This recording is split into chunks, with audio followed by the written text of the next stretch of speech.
Eu costumo dizer que para um produto ser viral, ele segue uma tríade, tá? E essa tríade, pensa num triângulo, e tem 3 pontos. O primeiro ponto é que ele precisa ter uma oferta muito clara e específica. O segundo ponto é que ele precisa ser de uma fácil execução para o cliente que vai comprar e ter um valor acessível. Para mim, ele é o melhor dos mundos para quem está começando. Para quem está começando e não quer aparecer, não quer necessariamente ter várias soluções, porque a barreira de entrada do produto viral é uma barreira realmente pequena. E para a pessoa que quer aparecer, que quer criar audiência, ele te ajuda a criar audiência. Foi exatamente o que aconteceu comigo. Então, à medida que eu já estava vendendo, eu estava criando audiência. Por mais que eu esteja vendendo um produto mais acessível, eu não tô vendendo para 10 pessoas. São 1.000, 2.000, 3.000 vendas num dia. Vale a pena, no final das contas. Principalmente se tratando de um produto digital, um produto que ele já tá pronto, ele não vai me demandar esforço, é tudo automatizado, a pessoa recebe. É um produto que não exige tanta consideração de suporte. Então, você não precisa criar um produto de baixa qualidade, uma vez que você vai criar um produto mais barato, porque você vai ganhar no volume de vendas. Você acha que produtos virais, low ticket, é algo que vai continuar em 2026? Você vê que ainda tem bastante espaço para isso no mercado? Eu vejo como uma maior tendência pro ano de 2026. Você sabia que dá para vender todos os dias na internet sem precisar de lançamento, sem produto caro e sem depender da sorte? Enquanto muita gente ainda busca o produto perfeito, a nossa convidada criou um método para transformar qualquer ideia em um produto viral. Ela já passou dos 10 milhões de faturamento com esse modelo e ensina criadores a fazer o mesmo, usando IA e estratégias inteligentes. Se você quer viver de produtos digitais a partir de agora, esse papo é obrigatório.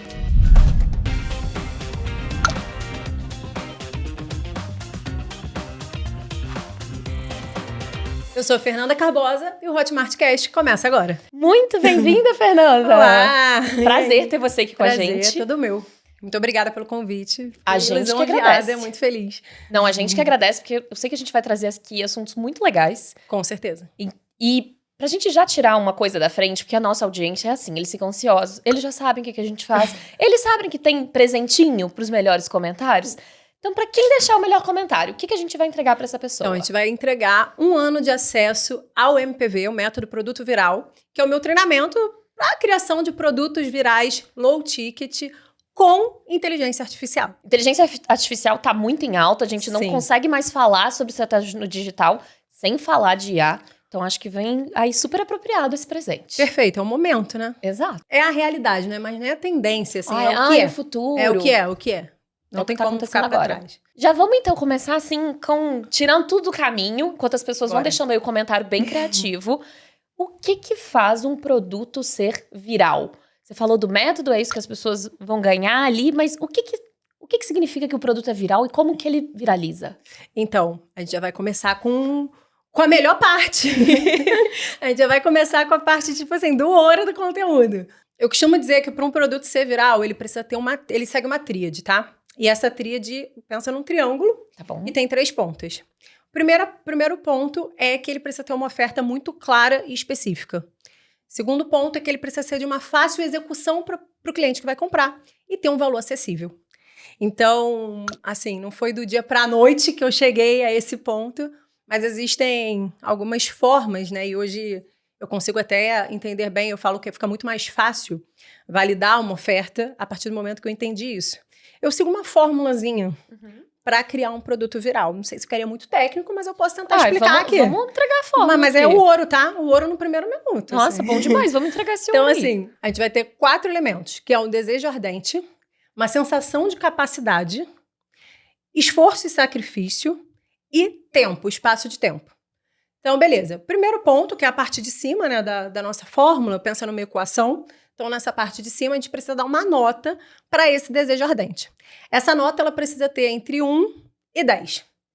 Beleza? Onde 10 é o mais perfeito dos mundos. O desejo ardente no sentido do o que aquele consumidor quer muito. Aquela promessa. A pessoa lê a headline do produto ali da página de vendas, ela tem que falar, eu preciso disso. Tá então, bom, ótimo. O quanto? Que aquilo desperta Quanto quase um isso FOMO, desperta né? esse interesse. Tá bom. E quanto mais próximo de 10, melhor. E um ponto importante que eu sempre friso é o seguinte, que às vezes as pessoas falam, então vou dar um 10 aqui para minha oferta, mas aí você tá se enganando, né? Você tem que ser muito honesto na hora que você for fazer isso, justamente para Porque senão você tá enganando só você. E você vai se frustrar depois que você vê que essa oferta não é 10. Vale pedir pra alguém dar a nota também pra você? Vale Porque às vezes a pedir. gente fica enviesado, porque a gente acha que tudo que a gente faz tá muito Sim, bom, principalmente você pedir pra alguém que é o seu público. né? Legal. Então, se quem ainda não tem uma audiência, por exemplo, pode pensar em alguém assim, ó, tem a amiga que é o meu público perfeito, que é exatamente a minha persona. Então, Legal. vou perguntar pra ela se isso ajudaria ela. Então, vale. Então, é legal essa nota ser o mais próximo de 10 possível. Logo depois, a gente vai ter a sensação de capacidade. Essa sensação de capacidade é o quanto a pessoa, ao ver a promessa, ela tem a clareza de que ela consegue fazer aquilo. Eu sou capaz, eu consigo fazer isso. Isso é completamente possível pra mim. E aí, também, a gente precisa dar uma nota alta, o mais próximo de 10 possível. E aí, a gente vai para a parte de baixo da nossa equação. E aí, essa parte de baixo vem o esforço e sacrifício. Então, quanto ao ler toda a minha promessa ou ver meu vídeo de vendas, essa pessoa percebe que ela vai ter que se esforçar. Porque as pessoas são preguiçosas. Então, quanto menos esforço, então aqui embaixo a gente já inverte. A ideia é que de 1 a 10 a gente dê a menor nota possível. Quanto menos esforço a pessoa tiver para fazer esse produto, né, para Aplicar cumprir a aquilo. promessa, melhor. Eu tenho um amigo que é especialista em copy e ele fala até pra evitar algumas dessas palavras em copy, no sentido de você vai ter que estudar, você vai trabalhar. Tem que ser uma coisa, uma descoberta, tem que ser uma coisa que é divertida. Descubra. É. É uma coisa que a pessoa ela não pode ter a sensação de que ela vai empenhar muito esforço para fazer aquilo, que vai ser muito sacrificante. E aí vem pro próximo elemento, que é o espaço de tempo. Então, em quanto tempo a pessoa vai atingir essa promessa? O ideal também é que seja o menor possível. Quanto mais rápido ela atingir essa promessa, melhor. Então, aqui embaixo a gente vai o ideal é que chegue ao menor número possível. E a gente vai pegar lá em cima esse valor que deu, vamos supor, deu um 10. E um 10, 10 vezes 10, 100. Embaixo, deu 1 e outro 1. 1 vezes 1, 1. E vai dividir um por outro. 100 dividido por 1, a gente chega à nota 100. Uma oferta perfeita. O que eu falo sempre para os meus alunos é chegar em uma oferta mais próximo de 100. 90. Baixou de 80, 70, aí já tem que rever alguma coisa. E aí o que a gente faz? Usa esses mesmos elementos para mexer em toda a nossa oferta. Porque a gente consegue pensar, poxa, eu preciso mostrar mais que a minha oferta é fácil. Mostrar que a pessoa faz em pouco tempo. Mostrar que ela vai conseguir fazer. Mexer mais no desejo. Então, preciso mexer nessa headline. Então, assim, se a pessoa conseguir pegar essa formulazinha, ela já consegue criar um produto que vai ser um produto viral, um produto que vai vender muito. Nossa, muito legal. Eu acho que essa fórmula, e aí, com certeza a gente vai falar disso, mas ela é perfeita pra quando a gente tá falando de low ticket. Sim. Porque às vezes um produto ele é mais caro, porque ele é mais avançado, precisa ter um esforço maior, é um tempo maior de conclusão, porque essa é a proposta. Exatamente. Mas se a gente tá falando de viralizar e a gente tá falando de low ticket... E o produto viral é um produto low ticket, porque a gente pensa em escala. Ele precisa ter um preço mais baixo, mais acessível, né? Exatamente. Quando a gente olha pro low ticket, então, ele é um produto de baixo custo que atrai muitas pessoas. Exato. E aí, nesse atrair muitas pessoas, eu posso atrair gente que não é 100% a minha persona. Às vezes é meio curioso. Como é que você lida com isso, de atrair a pessoa certa quando a gente tá falando de viralização? De um produto viral. Eu entendo que é o funil, aquele clássico funil de vendas. Então, quando eu penso nesse produto viral, eu sei que vão chegar muitas pessoas e muitas pessoas vão comprar esse produto. Nem todas vão estar qualificadas para descer o meu funil de produtos, a minha esteira de produtos. Entende? Então, assim, o produto viral eu considero que... Primeiro que para mim ele é o melhor dos mundos para quem está começando, sempre. Para quem está começando e não quer aparecer, não quer necessariamente ter várias soluções, porque a barreira de entrada do produto viral é uma barreira realmente pequena. A gente levando em consideração o público Brasil, assim, o poder de compra, não que não possa vender para outros países, mas o poder de compra, a forma de consumo. Então, a pessoa comprou um produto de até R$97, ela parcela em 10 vezes, ela nem sente a parcela. Então, é muito mais fácil, uma barreira muito menor. Quase não existe. Quase não existe essa barreira. E para a pessoa que quer aparecer, que quer criar audiência, ele te ajuda a criar audiência. Foi exatamente o que aconteceu comigo. Então, à medida que eu já estava vendendo, eu estava criando audiência. Claro que, como você me perguntou, nem todas as pessoas que entram no meu funil e que compram o meu primeiro produto, meu produto viral, elas estão prontas para comprar outros produtos. Mas aí o que acontece? Aí vem o pulo do gato aqui também. Eu trabalho o nível de consciência da pessoa dentro do produto. E quando a pessoa ela se depara com uma boa qualidade, aí fica aquela coisa, poxa, se eu recebi isso por esse valor, imagino o que vem depois. Entende? Então, a ideia é justamente essa. É você também elevar e vender para outras pessoas com outros valores e tudo mais, mas pensando em atrair sempre a maior quantidade de público possível. Você falou desse ponto de ser um produto de qualidade duvidosa. Vamos tocar nesse assunto, porque tem, acho que, um estigma do low ticket de ser, é barato, então ele é ruim. Como é que eu garanto que eu mantenha uma qualidade boa num conteúdo que eu vou cobrar menos? Porque eu quero que ele viralize, eu quero que mais pessoas tenham acesso. Mas, ao mesmo tempo, eu quero que elas tenham algo de qualidade para se manter no meu funil, na minha esteira. Como que eu garanto a qualidade? Então, como eu penso muito na escala, aí eu penso que eu vou ganhar nesse ponto. Porque por mais que eu esteja vendendo um produto mais acessível, mais barato, eu não estou vendendo para 10 pessoas. São 1.000, 2.000, 3.000 vendas num dia. Vale a pena, no final das contas. Principalmente se tratando de um produto digital, um produto que ele já está pronto, ele não vai me demandar esforço, é tudo automatizado, a pessoa recebe. É um produto que não exige tanta consideração de suporte. Então, se ganha em alguns aspectos. Então, você não precisa criar um produto de baixa qualidade, uma vez que você vai criar um produto mais barato, porque você vai ganhar no volume de vendas. Acaba que vale a pena, entendeu? Você realmente dedicar a criação de algo de qualidade, porque o seu ganho vai ser na escala. Perfeito, perfeito. E o custo de produção é mais baixo, porque a gente está falando de um produto digital, faz super sentido. E eu acho que muita gente que assiste a gente está começando no mercado, Sim. Então tem essas dúvidas. Então eu acho que é muito apropriado a gente falar deste tema.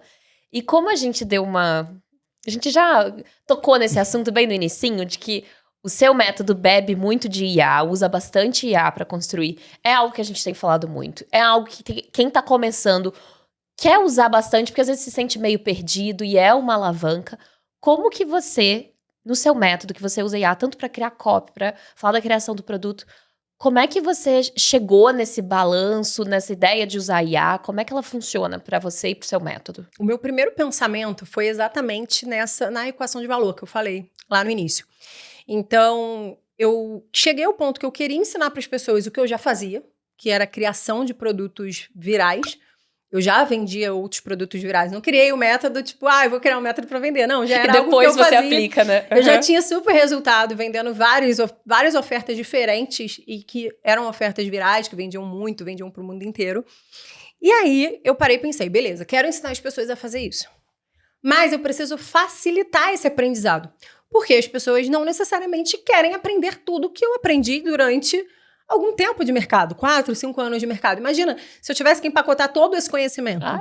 Então, assim, além de ter metodologia, né, pensar numa ordem cronológica do que de fato valeria para a pessoa aprender, eu treinei a inteligência artificial com todo o meu conhecimento. Eu disponibilizo dentro do treinamento a Aura, que é a minha inteligência artificial, que ela tem o meu conhecimento inteiro dentro dela para gerar com base no que a pessoa deseja. Então, a partir do momento que ela entra ali dentro da minha metodologia, ela faz algumas perguntas, aí ela faz algumas perguntas, conhece mais a pessoa e ajuda ela a criar o produto com a personalidade dela, com a bagagem dela. E então fica muito mais fácil pensando nessa questão do esforço e sacrifício que as pessoas teriam para assistir um curso de muitas aulas e cansativo. Então, é muito tudo direto ao ponto e com a ajuda da inteligência artificial. É quase como se a sua IA fosse uma biblioteca de tudo que você viveu, você alimentou e isso vira um atalho, talvez, uma vantagem para quem está começando agora dentro do seu método. Vantagem porque você, por exemplo, toda essa fórmula que eu te falei aqui, eu ensino ela no método, mas a IA já está treinada com ela. Então, a IA já vai criar a oferta falando, olha, isso aqui é bom por isso. Tem que mudar isso isso aqui, a gente tem que adicionar esse elemento. Então, já fica tudo muito mais assertivo para quem está começando. Minimiza erros. Minimiza aqueles erros de quem está começando de, às vezes, não saber fazer a promessa certa, não saber quais elementos colocar em cada lugar, ou ter que estudar. Eu tenho que fazer um curso de copy, eu tenho que fazer um curso de criativo, eu tenho que fazer um curso... E aí fica muita coisa, enquanto a própria IA já entrega todos os passos para a pessoa criar essa oferta e vender essa oferta. E eu acho que além de desviar, você tem que aprender copy, você tem que aprender anúncio, tem que aprender um monte de coisa, te desvia daquilo que você mais gosta de fazer. Porque às vezes você começou a trabalhar no digital porque, sei lá, você adora culinária. E aí você tem que aprender tudo menos culinária para começar a criar um negócio. Claro que você tem pessoas que te apoiam, tem agência, tem lançadores, tem uma gama aí de coisas recursos que você pode usar. Mas se você tem um método que tem IA, que já Exatamente. te dá esse caminho. E que para muita gente acontece isso, né, dentro do mercado. Da pessoa se afastar tanto daquilo que ela realmente gosta, dela se perder dentro e não saber mais se é isso que ela quer. E não, pelo contrário, eu acho que o digital ele vem para potencializar aquilo que cada pessoa tem de melhor. Então, e a inteligência artificial hoje, principalmente ali dessa maneira, né, treinada com conhecimento de alguém que já trilhou esse conhecimento, facilita para quem quer realmente potencializar aquilo que sabe, aquilo que gosta e trabalhar com o que gosta. Isso é o mais fantástico.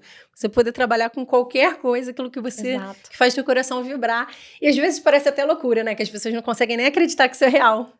As pessoas ficam, sério, dá mesmo para eu trabalhar com aquilo que eu falo, gente, não precisa ser um conhecimento, necessariamente. Pode ser uma habilidade que você tenha, pode ser um interesse, algum assunto que você gosta muito. Então, eu amo viajar, dá para você trabalhar com isso. Dá para você criar um produto com base nisso. Então, assim, realmente, eu vejo que é o melhor dos mundos. Exato. Não, super concordo. Acho que é um mercado que é muito mais democrático para diferentes tipos de conhecimento. O digital é democrático, é isso. Perfeito. Você tocou num ponto legal de minimiza a chance de erro. E eu queria muito ouvir erros que você cometeu quando você estava comentando. Eu acho que sempre é útil a gente entender que tem mais gente no mesmo barco. Sim. Assim, tiveram vários. Teve muito erro, muita no início. Muitas ofertas que eu fazia, que eram ofertas, às vezes, que não conversavam com o público que eu queria. Quando eu comecei a usar a minha imagem para vender também, eu tinha uma certa dificuldade de me comunicar da maneira certa. Então, eu começava a querer me comunicar como se eu estivesse me comunicando comigo. E não com a pessoa que eu precisava me comunicar. Então, eu gosto desse assunto, eu vou falar disso. Eu gosto disso, eu vou falar disso. Mas isso não era o que o meu público queria ouvir, não era o nível de consciência que ele estava. Então, foram erros ali que no início precisei passar. E erro assim, cara, acho que no começo... Mas eu costumo falar também uma coisa que é o seguinte. Você nunca erra. Ou você acerta, ou você está criando experiência. Então, tudo isso, mesmo que sejam erros, beleza, aprendi, bora pro próximo. E eu faço as coisas muito aceleradas, assim. Então, se eu errei, beleza, agora bora pro... O que eu aprendi com isso? O que eu aprendi, o que tem que acertar aqui, vamos pro próximo. E quanto mais... Às vezes as pessoas ficam muito presas a isso. E se eu errar? Porque eu tô errando, eu errei, e agora? É o fim do mundo? Não é o fim do mundo. Quanto mais você erra, mais experiência você tá tendo. E só erra quem tá tentando, só erra quem tá jogando. Quem tá sentado em casa, na zona de conforto, não vai errar nunca. É muito mais fácil, muito mais tranquilo, entendeu? Então, assim, eu não tenho medo nenhum de errar. Até hoje eu erro. Não é porque eu tô no início. Tem hora que eu erro. Às vezes a gente tem uma ideia, e por isso que eu falo que é bom executar as ideias rápido. Há pouco tempo atrás, a gente teve uma ideia de criativo, e a gente é muito assim, a gente grava muitos criativos, porque para vender no perpétuo, low ticket é uma demanda de gravar muito, ter número de criativos. E a gente teve uma ideia de criativo, e eu fiquei postergando para fazer aquela ideia, porque eu queria ter a ideia perfeita, eu queria fazer da melhor maneira. A gente fica nisso, né? Eu que tô aparecendo, então assim... Você quer o cenário perfeito, tudo perfeito. Não, vamos fazer amanhã, a luz vai estar melhor, não sei o quê. Aí a gente falou, não, bora fazer agora. E assim, faltava 15 minutos. Aí eu fiz o criativo, a gente botou no dia seguinte o criativo. O criativo não deu bom. Imagina se eu ficasse esperando pra fazer no dia seguinte, quanto tempo da minha vida eu ia ter perdido tentando fazer um negócio perfeito. E ia dar errado. Que ia dar errado, entendeu? Então assim, quanto mais rápido você errar, melhor você vai poder ajustar e ir pro caminho certo. É errando que se aprende. É isso. Muito bom. Eu não esqueço que a gente, uma época ali, antes da pandemia, a gente fazia o webinário pelo menos um por semana. A gente ia numa bateria longa de webinários na Hotmart, a gente sempre fazia. E aí tinha o pessoal que tava lá toda semana acompanhando o webinário. E a gente sempre perguntava, e aí, lançaram um produto, botou a ideia em prática? Tô escrevendo, tô praticando. E coisa assim, de 2 anos a pessoa tava lá acompanhando e não botava a ideia em prática. Como é que você vai saber se vai dar certo se você não testar, né? E outra coisa, uma coisa que eu falo muito. Tava falando com as meninas ali fora agora. Todas as ideias, eu li isso num livro que eu não vou lembrar exatamente qual. Mas, se eu não me engano, foi no Óbvio que Ignoramos, do Jacob Petrie. E aí, todas as ideias, elas estão no mundo. Elas pertencem ao mundo. As ideias não são suas.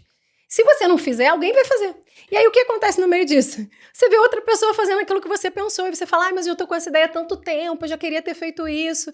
Por que eu não fiz? Por que eu não comecei? Aí vai parecer que você tá copiando. Entendeu? Aí ou parece que você tá copiando, ou você acha que já tá atrasada, que já passou tempo demais, não serve mais pra mim, já foi, já tem outra pessoa que é melhor, já tá fazendo, já é referência naquilo.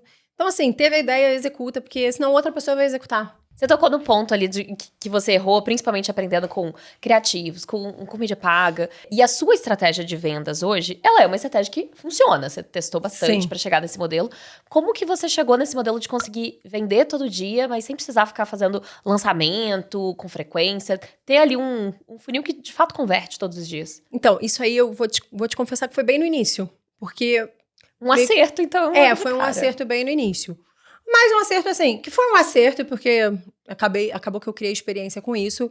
Mas o que eu fiz? Logo que eu fui apresentada ao mercado de produtos digitais, de infoprodutos, em 2019, eu era social media.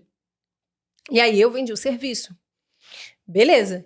Pensei assim, preciso criar uma maneira de fazer isso ser vendido para mais pessoas, em escala. Quando eu descobri o mercado de infoprodutos, eu sabia que existia, assim, eu já tinha visto um curso, já tinha participado de alguma semana de lançamento, mas eu não sabia que era possível eu fazer isso. Então, como eu poderia criar um produto? E eu ainda não me via ali como uma expert para ensinar isso para alguém e tudo mais. Então, eu produtizei o meu serviço de social media. Eu criei uma espécie de produtização de fato do serviço. Então, tinha uma página de vendas, a pessoa acessava minha página de vendas, ela comprava o meu serviço, que era uma assinatura mensal, ela recebia um formulário e eu criava o conteúdo dela. Só que disso, foi uma estratégia que deu tão certo que eu saí de uma cartela de 10 clientes para 300 clientes no mês. Que fica insustentável depois de um tempo, estando de cliente. Exatamente. Precisei contratar equipe, enfim, um escritório e tal. Sim, mas aí eu pensei, não, preciso fazer coisas mais escaláveis. Então, assim, eu já tinha validado, de certa forma, essa estratégia com um produto, que era um serviço, na verdade, que não era tão escalável.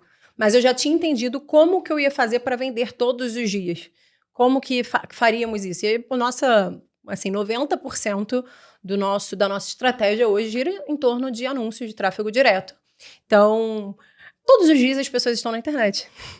Todos os dias as pessoas estão na internet dispostas a comprar se for o que elas querem.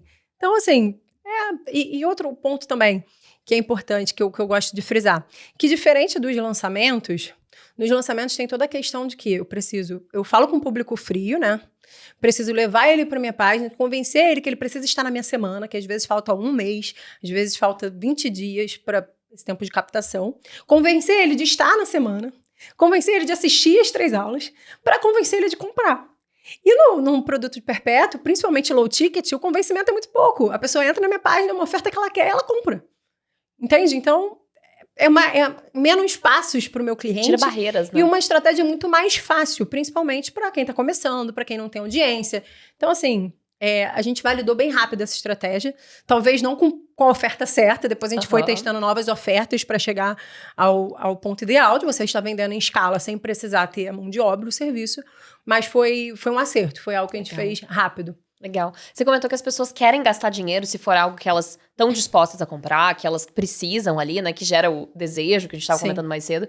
Mas qual que você acha que são os desafios de vender 24 horas por dia, 7 dias por semana na internet? O que pode ser um desafio mesmo? Acho que um desafio mesmo o maior hoje que eu vejo é a questão de você estar sempre se reinventando. De você ter uma oferta e você pegar essa oferta e dar uma nova roupagem para ela, você mudar o ângulo dessa oferta. Então, se hoje eu estou falando com um público X de uma determinada maneira, talvez eu possa pegar um outro ponto desse público, algum outro aspecto que ele queira, que ele deseje, mudar o ângulo da minha oferta. Então, esse desafio é importante, principalmente quando a gente pensa em escala, a gente precisa estar sempre se reinventando para mudar essa abordagem ali, ou a maneira que eu vou falar num criativo, às vezes uma mudança na página de vendas, o que eu vou mudar na minha headline, qual o novo ângulo que eu posso dar para essa oferta. Então, acho que esse é um dos grandes desafios, mas que eu considero que é um desafio, assim, entre os ônus e os bônus, é um desafio que vale a pena, é bom ser vivido. E até para você se manter relevante, né? Porque o contexto muda,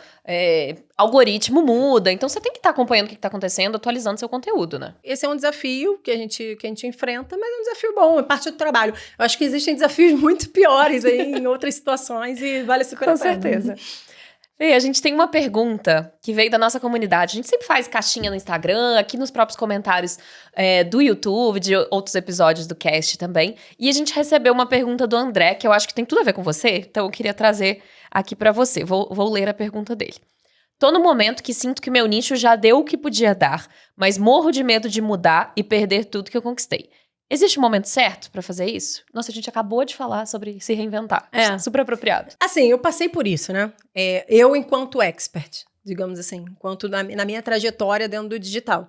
A gente cria ofertas dentro da empresa de nichos diferentes, porque eu tenho ofertas que não necessariamente me levem como expert da oferta. Tem ofertas que nem tem expert. E dentro do low ticket a gente consegue fazer isso com muito mais facilidade. Mas eu, enquanto expert, eu era de um nicho completamente diferente. Eu falava de design e de Canva. Então, há pouco tempo, eu cheguei num ponto que eu olhei para mim e pensei o seguinte, eu tenho alguns caminhos aqui. Ou eu vou seguir dentro disso e me reinventar com uma nova oferta dentro dessa área, ou eu posso pegar o que eu trilhei nesse tempo, o que eu já faço, o que eu já faço todos os dias e mudar. E aí foi a hora que eu falei, cara, então acho que tá no momento de eu começar a ensinar o que eu faço e não necessariamente falar daquilo que eu sei, de conhecimento ali, do que eu trilhei. Então, assim, primeiro que nicho não é tatuagem, né? Então, assim... Você não é obrigada a ficar com ele. Você não é obrigada a ficar com nicho pra vida inteira. Se você não tá bem nisso, se você não tá gostando, tá vendo que não tá indo, sabe? Então, assim, quanto antes você se reinventar e principalmente nesse lado, se você for a pessoa que é o expert, que leva a cara do negócio, pensa no que dentro da tua trajetória, tudo que você faz está te levando para um novo lugar, está te fazendo crescer e evoluir. Pode ser que daqui a 1 ano eu não fale exatamente do que eu faço hoje. 2 anos, 3 anos, eu não falo exatamente do que eu faço hoje. Por quê? Eu evoluí. E se você está evoluindo, tá tudo certo você mudar. Você não precisa ficar preso a um estereótipo ou a um nome que alguém te deu. É a mesma coisa que uma transição de carreira ali. Você pensar numa transição de carreira. Você não precisa para sempre ser algo porque você se formou naquilo. Calma. Porque a gente é muito novo quando a gente se forma. Então... Se puder mudar, se quiser mudar, sentir que é a hora que mudar, não tem por que ficar preso. Você falou desse ponto de você se evoluir, você tá buscando a mudança. Hoje você vende para mais de 100 países. E eu imagino que isso é algo que você não pensava quando você era a analista de redes sociais, começando ali, preciso aumentar meu portfólio de cliente. Você não imaginava que você ia vender para esses 100 países. Nem passava na minha cabeça. Foi do nada? Foi intencional? Como é que foi isso? Foi, assim... Vamos do início. Primeiro, quando eu não falo nem inglês, eu brinco que minha mãe é professora de inglês. Olha, casa de ferreiro, espeto de pau. E eu não, assim, não que eu não saiba o básico do básico, mas eu não tenho aquela facilidade na língua, aquela habilidade. Nem espanhol, que são as 2 línguas principais que a gente vende além do português. Mas como começou isso tudo, né? Tudo começou com uma oferta, uma única oferta que já era validada, já era super viral aqui no Brasil. E aí eu percebi que as pessoas compravam ela na língua portuguesa, mas em todos os lugares do mundo. Então, eu tinha clientes de todos os lugares. Também tem brasileiro em tudo que é país, né, gente? Exatamente. Então, eu tinha muito cliente português também, de Portugal. Então, mas eu percebi que tinham pessoas de todos os lugares do mundo que estavam consumindo o meu conteúdo e comprando a minha oferta. Eu pensei, cara, peraí. Se tem pessoas de todo lugar do mundo consumindo em português, por que não a gente tentar colocar isso em outra língua? Aí a gente escolheu primeiro fazer em espanhol. Então, traduzimos toda a oferta. Por quê? Primeiro pela proximidade ali do idioma, também por uma questão, principalmente dos países da América do Sul, tem uma questão cultural mais parecida. Exato. Mas a gente focou mais no idioma. Isso é uma coisa que a gente foca muito, até usando a premissa se todo mundo do Brasil, todo mundo que falava português, comprava em outros lugares do mundo, não necessariamente só os países da América do Sul vão querer comprar em espanhol. Uhum. Então, a gente começou a criar ali uma estratégia que focasse em língua espanhol. Não localização. Para o mundo. Então, pessoas que falem espanhol no mundo. Isso é um erro que eu vejo que algumas pessoas, já troquei isso com algumas pessoas que querem internacionalizar, às vezes querem focar num país. Primeiro eu vou vender para a Argentina, e depois que eu vender para a Argentina, eu tento vender para o Peru. Calma. Joga o espanhol no mundo. É muito mais fácil. Você vai pegar todas as pessoas que falam essa língua. E aí, deu super certo. Eu percebi que a gente estava nadando sozinho em um mercado onde no Brasil já era muito explorado, mas fora não era tão explorado, o público não tinha o mesmo nível de consciência do que o público do Brasil, então a gente conseguia vender para muito mais pessoas. Agora vamos para o inglês. Aí fizemos a mesma estratégia. E fizemos com outras ofertas. E aí foi isso, assim. Chegando nessa marca, né, de vender para mais de 100, né? O último dado que eu tive daqui da Hotmart foi 114 países. Uhum. Então, assim... Muita gente, né? Muitos lugares. E hoje é uma linha de negócio que você continua investindo, que você quer continuar aumentando. Continuo. Até pelo fato de que Também, outro livro, eu adoro citar livro, né? Que eu é amo. o Roube como Artista. Esse é bem muito clássico. Bom, é. E ele é um livro tão gostosinho. E uma das páginas dele é escrito bem grande, assim, que é a geografia não manda mais em nós. E a internet é um processo de geografia. Então, assim, de fato, a gente pode vender para o mundo inteiro. Principalmente quando você tem uma oferta que você consegue fazer essa tradução e tudo mais. Então, foi um movimento até que eu acreditava que ia demandar mais. Eu achava que tinham muitas barreiras. É claro que existem umas particularidades e muitas coisas você aprende fazendo. Você vai descobrindo no caminho, mas que as barreiras estavam muito mais na minha cabeça para fazer do que necessariamente no fazer de fato. Se você tá usando ali o HotPay, né, que é o checkout da Hotmart, tem conversão para moeda, tem método de pagamento local, então Exatamente. Toda essa parte, vamos falar assim, logística de como vender, já tá feito, né, não precisa se preocupar. E a sua principal estratégia para internacionalizar foi focar, para chegar nesses mercados, na verdade, foi focar em tráfego pago mesmo? Foi. Ou você também tentou ir pelo orgânico? 100% pago. Principalmente todas as minhas ofertas internacionais, eu não foco no orgânico. Até pelo que eu te falei, né? Como são... primeiro, eu não sou fluente, então até tentei. Teve um tempo que eu tentei. Botar a sua cara ali, né? Vou fazer um perfil em espanhol, ou até ofertas que não levavam a minha imagem também. Vou fazer... Eu sempre crio o perfil da oferta, assim, do produto, quando não leva a minha imagem. E aí todas as minhas ofertas têm o produto em outras línguas. Tem o perfil dela, do produto em outras línguas. Mas é mais para ter aquilo ali, para passar uma confiança e tal. Mas o foco mesmo, a estratégia é tráfego pago. Legal. Tráfego direto, página de vendas, a pessoa tem a consideração pela oferta e compra. Perfeito. Qual que é o cuidado que as pessoas têm que ter? Porque a gente tá falando de um produto de ticket baixo e de você investir dinheiro para conseguir vender. Qual que é o cuidado que as pessoas têm que ter para entender, tipo, putz, botei dinheiro demais e retorno de menos? O que eu costumo dizer também é que não é você não tá botando sem ver o que você tá retornando. Pelo menos não deveria, né? Então, assim, a gente tem todo um cuidado e eu ensino isso para os meus alunos também. Hoje nem sou eu que fico nessa frente de tráfego, mas todo um cuidado de você analisar o que está acontecendo no seu dia. Então, já coloquei X, tá retornando? O que eu vou fazer aqui? Vou abaixar valor? Vou subir valor? Então, tem toda essa análise que você vai fazendo para justamente você não tá tirando no escuro e até você sentir, poxa, essa oferta aqui tá me dando um bom retorno. Não, essa oferta não tá dando um retorno legal. O que eu preciso ajustar? Às vezes, um pequeno ajuste na tua copy, uma mudança de criativo, já vai mudar completamente o que aquela oferta tá te trazendo. Então, assim, eu não acredito muito nisso. Eu tô botando muito dinheiro e não tá retornando. Então, você não tá analisando o que você tá fazendo. Você tá fazendo de olho fechado, não tá prestando atenção, não tá mudando. Porque às vezes tem isso. Tá vendo que o negócio não tá indo. Quer ficar insistindo. Quer ficar insistindo. Então, peraí, o que pode fazer aqui diferente? Às vezes, um criativo vai falar com um público totalmente diferente ou vai chamar uma atenção totalmente diferente, vai fazer com que mais pessoas vão para o meu ponto de conversão, que é a minha página de vendas. Às vezes, uma mudança de headline vai fazer com que essa promessa fique muito mais atrativa e automaticamente vai me retornar muito mais. Então, não é só... Você não está botando dinheiro e esperando que eu, cruzando o dedo, esperando que alguma coisa aconteça. Porque aí, realmente, não vai acontecer. Mas se você está ali no dia a dia, olhando todos os pormenores, analisando certinho, isso não vai acontecer, de você botar e não retornar. Porque se você observou o que está acontecendo, você vai dar o teu jeito, dar teus pulos para acertar. E aí, nisso que eu tô observando, eu posso aplicar a fórmula que você comentou. Exatamente. Legal. Dos quatro elementos e tem que dar perto de 100. Ótimo, ó. Quem diria que a gente ia falar de matemática aqui hoje, mas Exatamente. É uma fórmula muito fácil, de divisão. Logo eu fácil. sou total humanas. Eu também. Eu comecei o negócio... Não, mas é uma fácil. Essa aí até eu faço. Fácil essa. Muito bom. A gente estava falamos de IA, que não é só uma tendência do futuro, é algo que já está acontecendo, quem não está usando já está ficando para trás.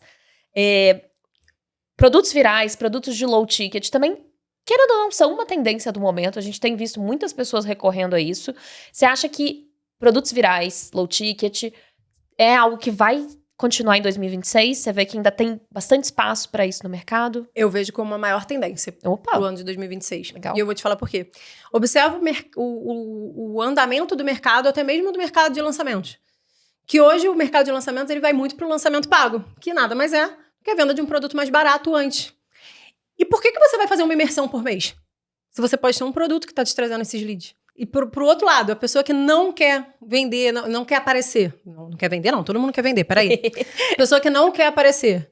É como eu falei aqui já até anteriormente. É uma barreira de entrada muito menor. Uma pessoa que não tá querendo aparecer, é muito difícil ela querer vender um ticket alto. Ela realmente precisa começar pelo ticket mais baixo, porque ela precisa de uma consideração menor do público. O alto exige uma proximidade maior. Exatamente. Você botar sua cara ali, né? Precisa da confiança, da autoridade. Ali. Então, você pode ver que o mercado ele está indo para esse movimento da venda de produtos com ticket mais baixo, até para poder baratear custo de lançamento e tudo mais. Então, as pessoas vão se dar conta de que, cara, eu não preciso fazer uma imersão a cada 2 meses, uma imersão todo mês. Eu posso ter um bom produto que vai trazer esses leads para mim, e aí eu vou abrindo meus carrinhos e fazendo meus lançamentos. Então, assim, eu vejo como uma grande tendência, assim, eu sou uma defensora, que eu já sou, todo mundo já sabe, mas eu vejo como uma grande tendência pro ano de 2026 também. Legal. De fato, você comentou o lançamento pago, é algo que a gente tem comentado muito esse ano aqui em vários episódios do cast. A gente vem falando dele desde o ano passado também, acho que tá tudo na mesma seara, né, de Sim. você ter ali um produto de valor mais baixo. Exato. Valor mais baixo, exatamente. Que já eleve o nível de consciência da pessoa. Que já entregue parte de uma solução, ou a solução que ela busca. Que pode ou não ser o caminho aí para um funil de produtos que vai ficando mais aprofundado. Para quem trabalha a imagem e vende como expert, eu vejo como uma abertura de funil, uma porta de entrada, exatamente. Vamos dar uma dica, então, para quem tá aqui ouvindo a gente, tá assim, quero começar, ainda não sei por onde, a gente já falou bastante coisa, mas o que você diria que é o primeiro passo para quem quer começar a vender com low ticket? Bora lá. Eu acho que a primeira coisa é sair dessa questão do planejamento, do planejar muito, tá? Pensar realmente no que você se identifica para vender. Então eu gosto de um determinado nicho, tenho habilidade nesse determinado nicho. Chegar nesse ponto, eu quero aparecer ou não quero criar audiência, construir audiência ou não. Qual é a minha habilidade aqui natural, o que eu tenho que pode virar um produto. Então, acho que identificar isso e sair muito daquilo do... será? O que vão pensar? Mas será que eu devo fazer? E fazer mesmo, se jogar, não ter medo, sabe? Arriscar mais. E eu diria também que é deixar um comentário aqui no vídeo, um comentário criativo. Deixar um melhor comentário, aquele comentário, para entrar para o MPV, e aí você vai ter todos os passos, não só o primeiro, todos os passos para criar um produto viral que vende todos os dias. Muito bom. Fê, além das pessoas comentarem, a gente quer que elas te sigam também, que elas possam acompanhar mais no seu dia a dia, das dicas que você dá. Por onde elas te encontram, seus arrobas? Fernanda Carbosa. Em todas as redes? Todas as redes. Se buscar por Fernanda Carbosa, só tem eu. Então, assim, só digitar @Fernanda Carbosa, nós que tem, no YouTube e tudo mais, só Fernanda Carbosa também já encontra. Perfeito, muito bom. Fê, foi um grande prazer de ter aqui com você. A gente amei. conseguiu abordar vários assuntos. Foi muita coisa. E conteúdo bom, hein? E conteúdo bom. Não foi, blá, blá, blá, mais do mesmo, não. Não, a formulinha conteúdo tá aqui, aplicável. Na minha cabeça. E eu vou te falar que eu vou começar a aplicar essa fórmula para as coisas do meu dia a dia. Vou pedir para alguém avaliar, porque às vezes eu sou enviesada do meu próprio trabalho, né? Para alguém avaliar, dar uma notinha. Vou começar a fazer isso também pro meu dia a dia. E aí vai ajustando o que precisa melhorar. Exato. Que teste e erro tá dando certo. É isso. Foi um grande prazer ter aqui com você. Muito obrigada pelo convite. Me senti, assim, muito honrada, de verdade, de estar aqui, de ser convidada. Foi um prazer gigante. Amei. Pode chamar sempre que eu venho aqui falar mais. Bom, a gente vai falar de novos assuntos, então tendências. É isso. Tem que sempre renovar o papo. Fê, foi um prazer. Prazer, muito obrigada. Foi um prazer também ter você aqui acompanhando a gente em mais um episódio. A gente tá 2 vezes por semana com novos episódios no YouTube, em plataformas de áudio. Sempre com papos muito bom por aqui, para fazer você acontecer daí.